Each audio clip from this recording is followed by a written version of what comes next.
તો રાજ્યમાં કાળઝાળ ગરમીનો પ્રકોપ યથાવત 4 દિવસ રાજ્યના અમુક ભાગોમાં હીટવેવની આગાહી પોરબંદર ભાવનગર કચ્છ અને વલસાડમાં હીટવેવની આગાહી સુરેન્દ્રનગરમાં સૌથી વધુ 42.0 ડિગ્રી તાપમાન નોંધાયું તો અમદાવાદમાં 41.4 ભુજમાં 40.6 કંડલામાં 40.2 ડિગ્રી તાપમાન અમરેલીમાં 40.6 ડિગ્રી તાપમાનનો પારો હતો રાજકોટમાં 40.3 સુરેન્દ્રનગરમાં 42 ડિગ્રી તાપમાન નોંધાયું વધારે તાપમાનને લઈને નિષ્ણાંતોએ લોકોને બપોરના સમયે ઘરની બહાર ન નીકળવા માટે સલાહ આપી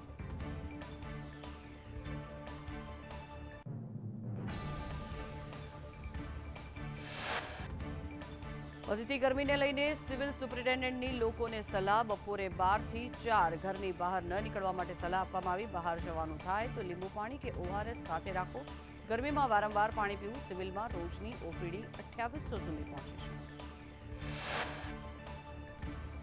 રાહુલ ગાંધી રાયબરેલીથી ચૂંટણી લડશે રાયબરેલીથી રાહુલ ગાંધી કોંગ્રેસના ઉમેદવાર રાયબરેલીમાં રાહુલની સામે ભાજપમાંથી દિનેશ પ્રતાપ ઉભા છે અમેઠીથી કોંગ્રેસે કેએલ શર્માને ટિકિટ આપી ભાજપના સ્મૃતિ ઈરાની સામે કેએલ શર્માને મેદાને ઉતાર્યા 5મા તબક્કા માટે નામાંકન ભરવાનો આજે અંતિમ દિવસ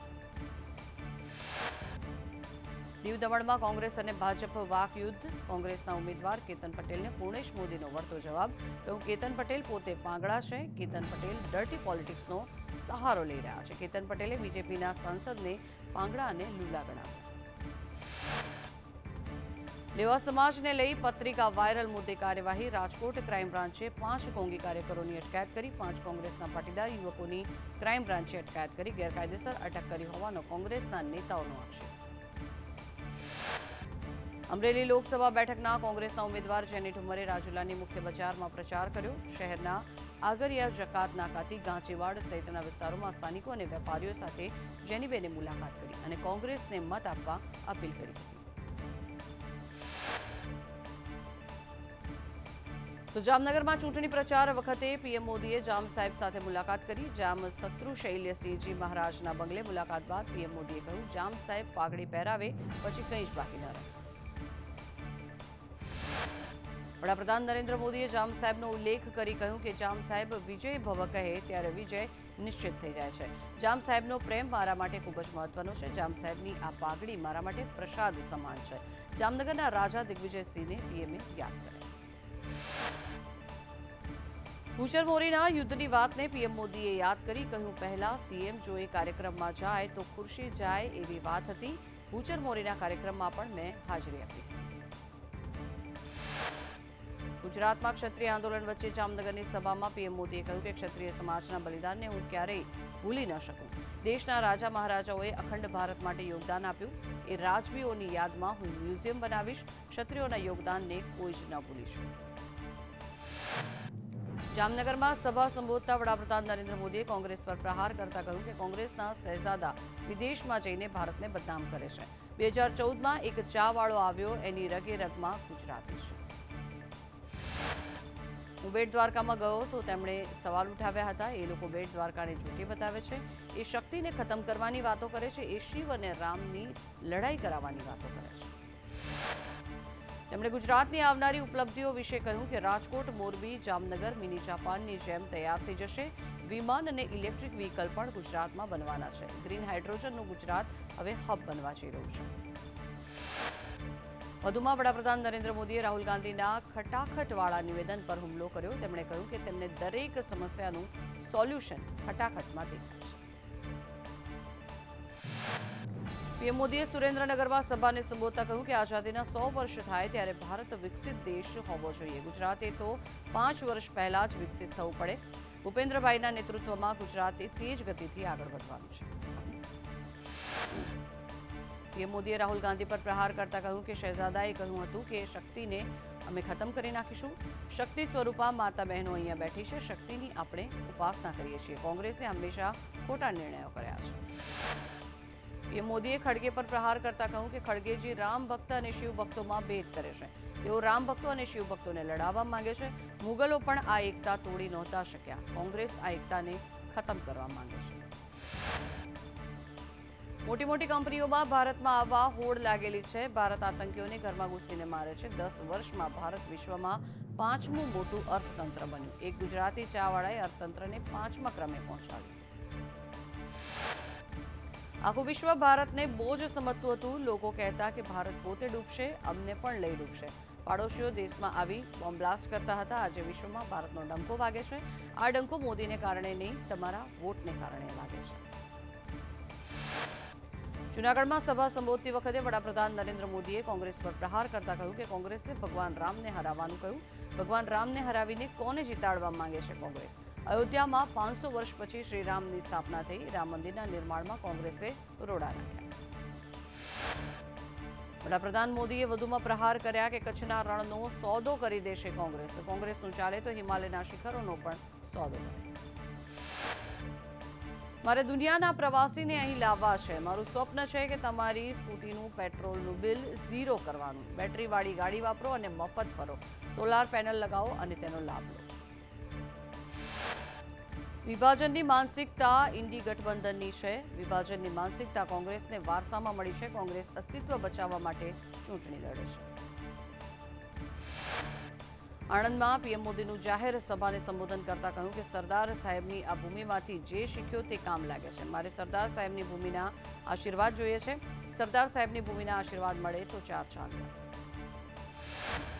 કોંગ્રેસની સરકાર આતંકના આકાઓને ડોઝિયર આપતી હતી. અમે ડોઝિયરમાં ટાઈમ બરબાદ નથી કરતા. અમે આતંકીઓને ઘરમાં ઘૂસીને મારીએ છીએ. જેના હાથમાં બોમ્બ ગોળા હતા તેના હાથમાં આજે ભીખનો કટોરો છે.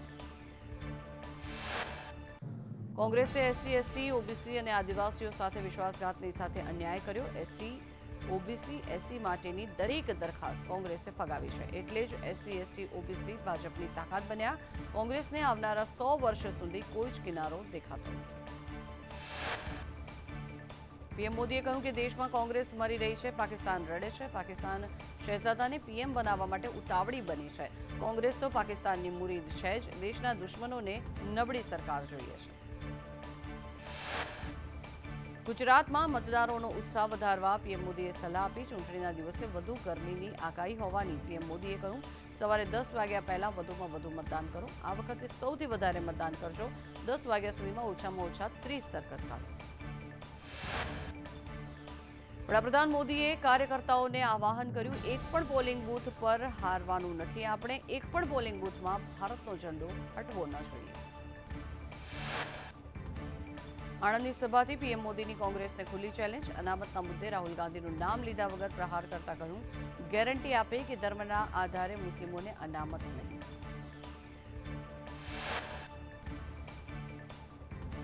લોકસભા 2024ની ચૂંટણીમાં વોટ જેહાદની એન્ટ્રી. સમાજવાદી પાર્ટીના નેતા મારિયા આલમ વોટ જેહાદ કરવા માટે અપીલ કરી. પૂર્વ કેન્દ્રીય મંત્રી સલમાન ખુરશીદના ભત્રીજી છે મારિયા આલમ. તેમણે કહ્યું ચૂંટણીમાં સમજદારીપૂર્વક વોટ જેહાદ કરો. એસપી નેતા મારિયા આલમના નિવેદન મુદ્દે પીએમએ કહ્યું કે લવ જેહાદ સાંભળ્યું હતું પરંતુ વોટ જેહાદ નવું આવ્યું. ઇન્ડી ગઠબંધને મુસ્લિમોને મત આપવાનું કહ્યું. વોટ જેહાદ શબ્દ જ લોકશાહીનું અપમાન છે. વોટ જેહાદની વાત કોંગ્રેસની તૃષ્ટિકરણની નીતિ.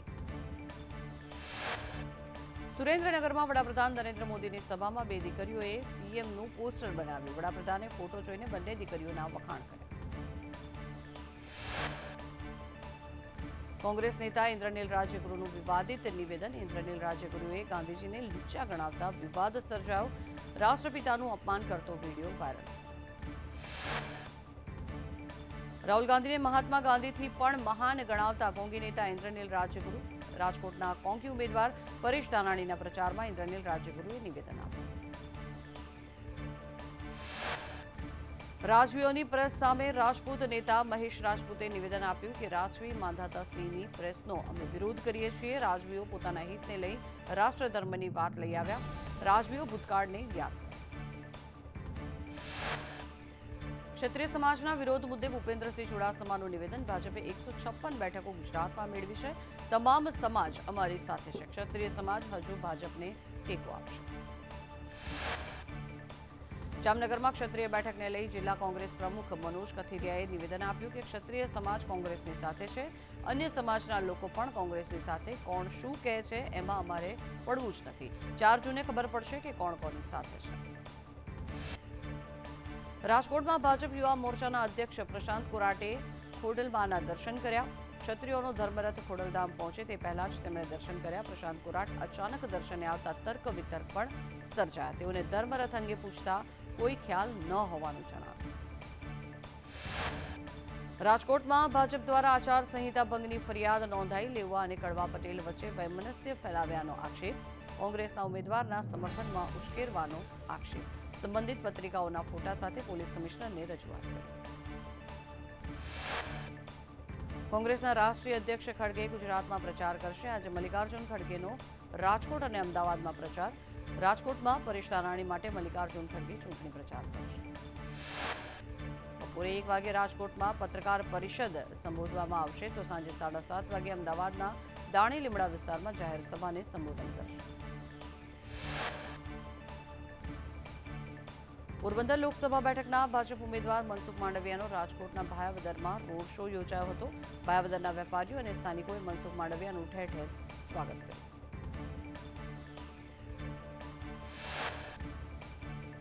ડેડિયાપાડામાં ચૈતર વસાવાની રેલીમાં ભમરા ઉડ્યા. આપના નેતાઓ હાથ રૂમાલથી બચતા જોવા મળ્યા. સુનીતા કેજરીવાલ પહોંચે તે પહેલા જ ભમરા ઉડ્યા.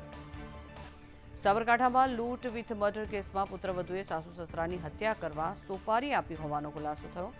આરોપીઓએ 10 લાખની સોપારી આપી હતી. પોલીસે પુત્રવધુ મિત્તલ અને પૌત્ર વિપુલસિંહની ધરપકડ કરી.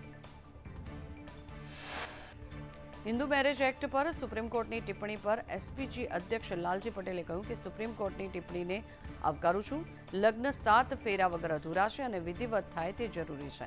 ખાલી ફોટા પર લગ્ન થઈ જાય છે અને પોળવીને લઈ જનારા લોકોથી દીકરીઓ બચી જશે. છોટાઉદેપુરના નસવાડીમાં નવા બનેલા સ્લેબ ડ્રેઇનમાં તિરાડો પડી. 2 કરોડના ખર્ચે બનેલા માઇનર બ્રિજમાં તિરાડો પડ્યાનો વિડીયો વાયરલ થયો. વિડીયોએ ભ્રષ્ટાચારની પોલ ખોલી. નસવાડીમાં 2 મહિનામાં જ બનેલા નવા માઇનર બ્રિજને નુકસાન પહોંચ્યું. ઇજનેરોની મિલીભગતનો આક્ષેપ કરવામાં આવ્યો. વડોદરામાં શ્રેયસ વિદ્યાલયની મનપાની સામે આવી. આરટીઈમાં પ્રવેશ મેળવેલા બાળકો માટે એક્ટિવિટીના નામે 6,000 ફી માંગી. જોકે વાલીઓની રજૂઆત બાદ શાળાએ રિઝલ્ટ આપ્યા.